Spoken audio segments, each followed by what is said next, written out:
Hello, and welcome to the 2019-2020 Basketball Coaches Rules Meeting. My name is Kathleen Coughlin, and I'm so excited to serve as the basketball administrator for the second year. I will be going over a lot of information throughout this PowerPoint, and then I'll also hand it over to Denny Morris, who is our Director of Development for the sport. We'll go ahead and get started. As required by our general sport regulations, all head coaches are required to view this meeting. The penalty is a harsh one, and that is that your team would be unable to participate in the postseason tournament. So as you take this, I would suggest a couple of things. First off, when you're finished, go ahead and take a picture of the last slides so that you have it for your records. Additionally, I would email your athletic director and let them know that you've taken it, and for them to check and make sure that your attendance has been recorded. If for any reason you did take and complete this meeting and it is not showing up, please let us know ahead of time. We do have some dates for you. Obviously, Wednesday, October 16th at 9 is when this meeting went live. The deadline without penalty is November 21st at midnight. The deadline with a penalty is Monday, January 27th. So if you have any questions, please let us know before those deadlines. That way we can look into the issue and see why your attendance was not recorded. Thank you. As you are all aware, practice begins for the girls on October 25th, with the boys then starting on November 1st. And again, those are your first dates when you can actually start your tryout process and make it mandatory and everything like that. In the future, if you're looking for future dates, whether it be for scheduling purposes or looking ahead towards the tournament dates, you can go to OHSAA.org. And at the top right corner, you're going to see a calendar icon. If you click on that, and then I believe it says future sports dates or something, you click on that one and you can go to whatever sport, so in this case basketball, and you'll be able to see all the dates that we have for the next several years. So that might help you with scheduling in the future. Be sure to work with your athletic director to ensure that not only you as the head coach, but also all of your assistant coaches, all the way down to volunteer coaches, have the necessary paperwork turned in to be board approved. That includes your pupil activity permit, and with that you would then need to hold your CPR card, your sports first aid course, your BCI/FBI background check, the one and done NFHS Fundamentals of Coaching course, an approved concussion course, as well as the most recently put in the sudden cardiac arrest education, which is also known as Lindsay's Law. Additionally, I would strongly recommend talking with your team, or better yet, having your athletic trainer come and speak with your team just for a few minutes at the beginning of the season. They can go over the proper protocol if there is an emergency. Not every single team in the state is fortunate enough to have an athletic trainer at every practice. So I think it's important for everyone to know the basic life-saving skills, and also just something as basic as where the AED is and how to use it. This can be done just in a quick 5 to 10 minutes from either you or your athletic trainer. Thanks. It is our goal to decrease the number of ejections, as the trend that we're seeing is that they are increasing, and we're hoping that changes, but we need your help with that. So please be clear with your team about the ramifications of ejections. For players, that means that if a player gets ejected, we want them to remain supervised in the bench area. We do not want an ejected player, someone who's clearly upset, to then go off and be by themselves. So again, we need them to remain supervised. They would then be ineligible for the remainder of play that day. So if it happens in a JV game, they would then not be able to play in the varsity game after the fact. They would then also be ineligible for the next 2 contests of the level of the ejection. Now, they are able to sit and travel with the team, and they're also able to be in the locker room with the team. However, they may not wear any warm-up or uniform, and they may not participate in the warm-up process. Now, if a coach, you or one of your staff members, is ejected, they must leave the facility.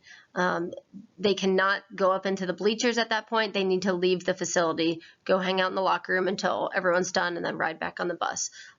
They would also be ineligible for all remainder of play that day, as well as the next 2 contests. They may not travel or sit with the team. Now, they can go to the game, but simply as a spectator. And in that not being able to coach for the next 2, that doesn't mean sit as a spectator and text or communicate in any way with the team or any assistant coaches in terms of matchups, offenses, defenses that you're supposed to run. So again, when you are there after being ejected, if you are there as a spectator, not to coach the team. Additionally, you will need to pay the $100 fine and complete the NFHS course. Biggest takeaway from this particular slide is that there are no appeals to ejections at this point. Again, there are no appeals to the ejections. The only thing that we could potentially do is if there's a misidentification. Again, that happens sometimes if there are any kind of fights or anything that happen on the court, which again, we want to limit. But if they say number 33 was involved in the fight and they were ejected from the game, and we can look back on video and see that it was actually not 33, it was 23, that's a misidentification. Now, the penalty would still be in place for number 23, but no longer will 33 be on the hook for something that they did not do. Again, no appeals though for ejections. Very rarely does this happen, but it does need to be said. No matter how unfair you think it might be, no matter how lopsided you think the officiating is, no matter what you think about protecting your kids from injury, don't ever take your team off the court and go home. This will earn you an immediate suspension from coaching, and you will have to meet with our executive director, Jerry Snodgrass, before you can return to coach. Again, it will carry a heavy suspension, a lengthy suspension, and a trip to our offices to meet with Jerry. Concussions have been on the forefront of attention in the past few years, and deservedly so. Please pay attention to your athletes and concussions. All coaches, again from head coaches all the way down to volunteers, should learn the signs and symptoms and behaviors of a concussed athlete. Again, there is additional information about concussions on the NFHS Learn website as well as on our website, and you can follow the resource right there from home to sport medicine, and we have a lot of great information on our sport med page. If you are a veteran coach, you know that one of your requirements after a game is to rate your officials. This is an important part of the tournament assignment process and now is required by OHSAA sport regulations. Rating of officials ensures the coach's input into the tournament assignment process. This rating takes place on the MyOHSAA system and is password protected. If you have any questions about this process, please speak with your athletic director. Additionally, there is an opportunity to vote for officials. This is given to athletic directors, coaches, officials association secretaries, district athletic board members, assigners, and OHSAA administrative staff. I encourage you to speak with your athletic director so that you can vote consistently who you have rated and voted for well. This is a quick reminder that when you're looking at your court, you'll want to go to the NFHS website and take a look at their diagram. Please remember that there is a minimum of 3 feet and recommended 10 feet of unobstructed space between the out-of-bounds lines and seating. So for those of you who have really gone with the chairs instead of sitting on the bottom row of the bleachers, that can make that space pretty tight. But again, a minimum of 3 feet is required. Additionally, when you're on the NFHS website, they have some great different things that you may just want to print, laminate, and stick in with the scoring unit. Some of those are the official signal chart. Those are always helpful, specifically for parents who don't know the rules but sometimes like to complain about it. Instructions for scorers and timers. You might have someone who's with you all the time who does your book. But on the off chance that they are sick and you have to have a parent fill in, that might be a good thing to have. And additionally is announcer responsibilities, and those can just give you some little brief reminders and pointers. I'll also try and stick those in with the memos as I send them out throughout the season. Another quick reminder, and that is the pregame and halftime. In terms of the pregame, this is not necessarily covered by the NFHS or OHSAA rules. Most leagues or conferences do determine, a lot of them are 20 minutes or 15-minute warm-ups, but the biggest thing is just to communicate clearly with your opponent so that they know what to expect. For instance, if you have a JV game that starts at 5:30 and a varsity game that starts at 7, but things go into overtime, if your main main objective or that of the athletic department is to start right at 7, and that means that you're going to shorten that pre-game a little bit, please just make sure that you communicate that with the opponent. On the opposite side, in terms of halftime, that is covered by NFHS rule. There's a required 10 minutes, so it can't be lower than that, but you can extend it to 15. But again, we ask that you communicate and just let them know, and sometimes that happens, whether it's senior celebrations, recognizing someone who's scored over 1,000 points. Military appreciation is another big one, but normally teams have no problem with that. Just make sure you communicate. Obviously, your athletic director is, quote, in charge of the game administration. However, there are going to be different times when your athletic director cannot be present 100% of the evening. This could be due to other athletic events that are taking place, so they're running to and from the natatorium or to a gymnastics meet. Or it could be lower level of play. So during the freshman and JV, they may be popping in and out. But someone 100% of the time needs to be able to handle ensuring the safety of officials, dealing with unruly fans, handling medical emergencies, or coordinating the crisis management or weather issues that arise. Just as a reminder, from the NFHS and OHSAA regulations that noisemakers are not permitted at indoor events. So again, that would fall to whoever is in charge to making sure that those noisemakers are put away. We ask that you work as a team with your athletic department, and I will tell you, as the head coach, you really do have the power to set the tone in terms of what is appropriate at a game or a contest in terms of the game administration. Seems odd to be going over outside of the season regulations right now, but this slide is just a brief explanation of what is allowed outside of the season, and we'll go into some of these in more detail within this presentation, but then there are full explanations of all of these within the basketball manual, and again, I will be sending out more detailed information within the coach memos that go out throughout the season and even in the off season. The first one we'll go over is the Sport Regulation 8.3. This is the individual instruction regulation. A lot of you guys know it as the 4-player rule. Again, school coaches are permitted to provide individual instruction outside the season of play. The intent and the purpose behind this is to permit school coaches the same opportunity that non-school coaches currently have. It offers the school coaches the ability to compete with the private instructors. However, we do want to again reiterate that 4 means 4. You cannot have more than that. And again, that's 4 individuals in the gym with the coach. So even alumni players and things like that, they count towards your 4. Go over some more detail through the memos, but again, 4 means 4. And again, the only time that you can't have this is during that 28-day no contact period. Additionally, onto that 4-person rule, you can also coach players from your school in team play outside of the season. So you can coach players from your school on the different teams like AAU or travel. You cannot coach during that no contact period. And again, there remains a limit of 2 players from your school on that non-school team roster. So please reference the basketball webpage for any more details about this. In building off of the last slide, we'll talk about Sport Regulation 7.3, which is our non-interscholastic play. There is a limit of 2 players that play together on the same school team on any non-interscholastic team. So again, that's AAU, that's travel, that's club, that's even down to a church league, something very informal like that. The summary is this: the limit is 2 that played from the same school on any out-of-season team. This is not effective in July or June. Graduating seniors are not counted in this, and if they did not play for the school team last year, they are not counted for this. And lastly, 7th and 8th are separate from grades 9 through 12. Let's take a look at Sport Regulation 7, which is our non-interscholastic rule. This spells out what players and coaches can and cannot do during the season.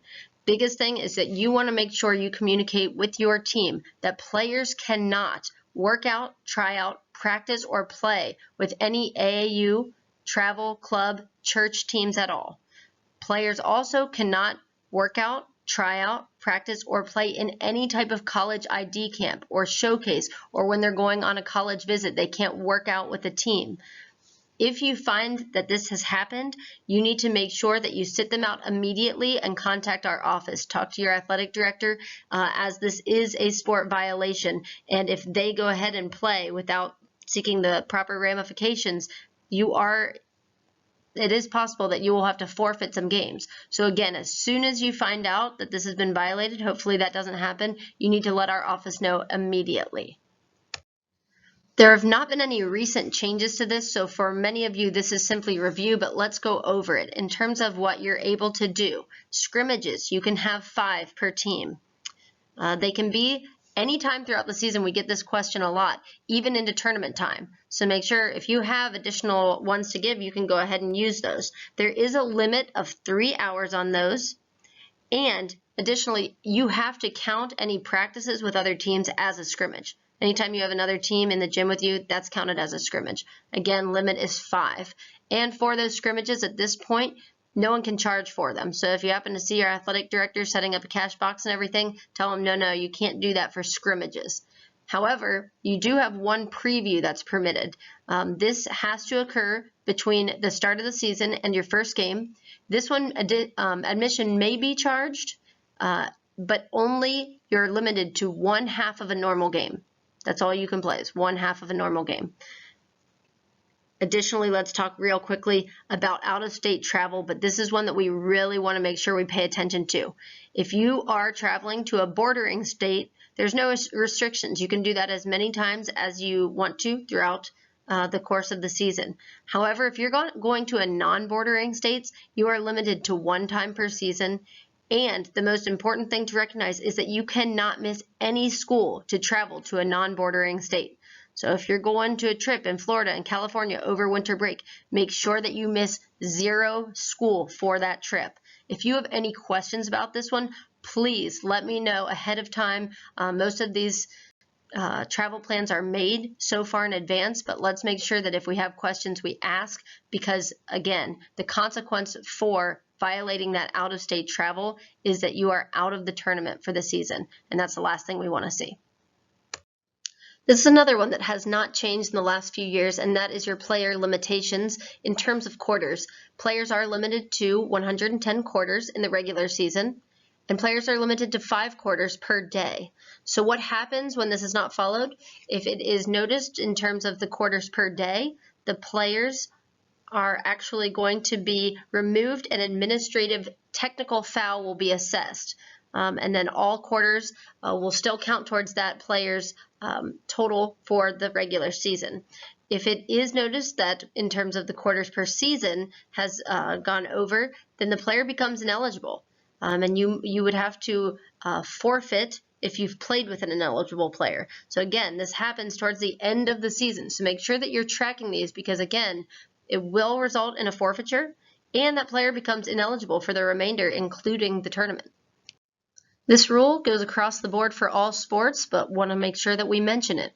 Once the first practice has started during the season, 9th through 12th graders may play together, and then separately, 7th and 8th graders may play together. Within those 2 categories, you can move a 9th grade up with the 12th graders at any time, so they can play on varsity as a freshman.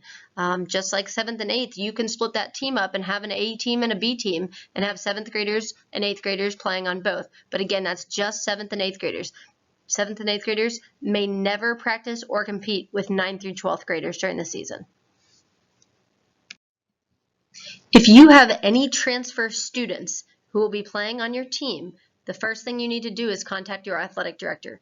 Make sure that they are aware. Make sure they are filling out the proper paperwork. You guys can work as a team to get this done, but it really is in the hands of the athletic director in terms of processing any exceptions through our office. We do have a number of exceptions, and if this student athlete meets one of those exceptions, they're going to be able to participate during the full entire season as well as the tournament. However, if a student athlete transferred but does not meet an exception, they will have to sit out, and that's the second half of the season as well as the OHSAA tournament. So for basketball, because the maximum amount of games is 22, the student will become ineligible at game 12. If you have any questions though, these need to go through your athletic department. A long way away, but always good to review. Just a reminder that our sectional and district tournaments, by our Constitution, voted by our member schools, allows our district athletic boards to run the sectional and district tournament. This includes differences in draw procedures or who's assigned to which sectional and district. Please remember that our tournaments are representation based, which is what explains our qualifiers from each district. If you have any questions on that and the qualifiers, you can please simply send me an email and I can point you to the resources available on our website. We are committed to establishing and regulating regular season tournament standards in order for competition to be fair and equitable. That being said, we want to point out a few things that we do not consider a competitive advantage. Those things can include distance traveled to a contest, playing on a court multiple times, and playing on your home court. I always like to mention and encourage you as a coach to join your coaches association for all of the sports that I'm associated with, but I will say that the OHSBCA is the largest basketball coaches association in the nation. We work hand in hand with them. We talk to them throughout the year when we're looking at different proposals for any changes that may occur. They are really a voice for you guys, and so I very much recommend that you join the Coaches Association, and if you have any questions about that, you can certainly contact me, but also check out their website. Again, a lot of good information. They do a nice job with bringing different events to the state, and again, we work hand in hand with them. So that does it in terms of our sport rules for the sport of basketball within our OHSAA office. Now I'm going to hand it over to Denny Morris, who is our Director of Development within the sport of basketball. He's going to go over the NFHS rules changes that will be in effect for the 2019-20 season. Thanks, Denny. This is Denny Morris, OHSAA DOD for basketball, welcoming you to the 2019-2020 online state rules interpretation meeting. The first change this year has to do with numbers on the jersey and how they are bordered. This will not go into effect until 2024-25, so we're not going to really spend any time on this change.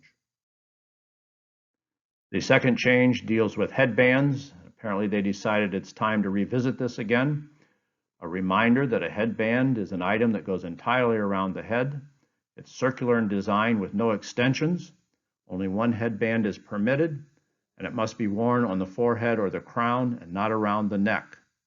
It is non-abrasive and unadorned, and the change this year is that it may be no more than 3 inches in width. Previously, it was limited to 2 inches. Here is a visual depicting a headband. Again, circular in design with no extensions, worn around the crown of the head or the forehead, non-abrasive and unadorned, 3 inches maximum in width. The headband does have color restrictions that must be followed, and only one headband may be worn. Added to this rule was the statement that hair control devices, which would be like rubber bands or other elastic type devices, are not required to meet the color restrictions. So here is an illustration of a hair control device that only goes around a portion of the hair, not the head or the crown of the head, and therefore it does not need to meet any color restrictions. They have finally decided to address shorts and the folding or rolling of the shorts at the waistband.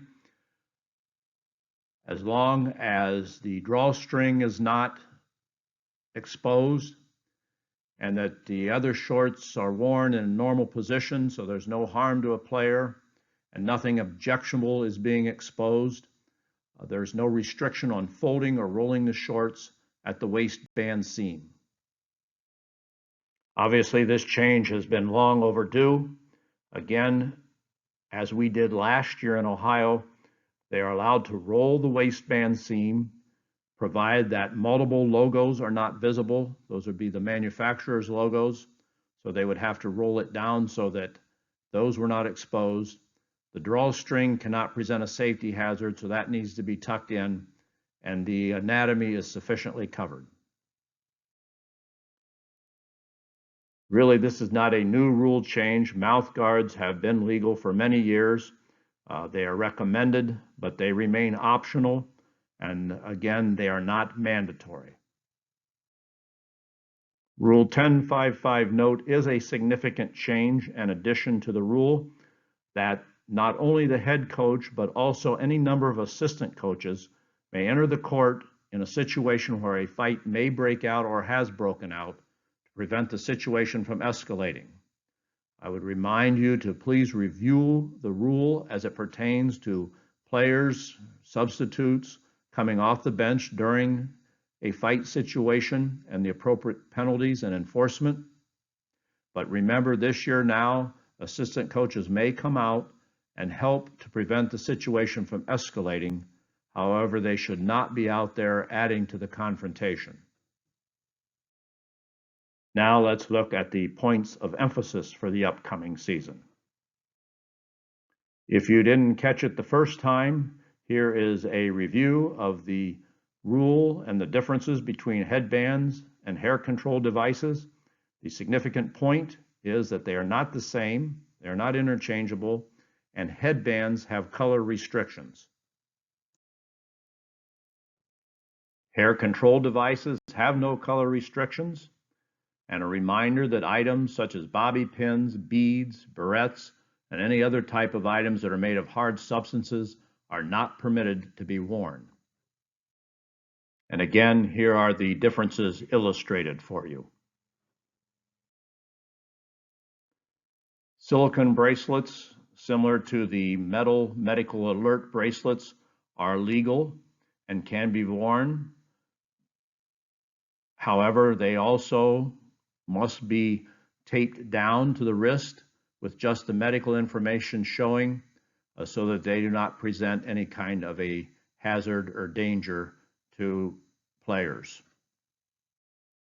Here's just a quick review of throw-in violations, although I would hope that you would spend some time studying this and reviewing this more in depth on your own.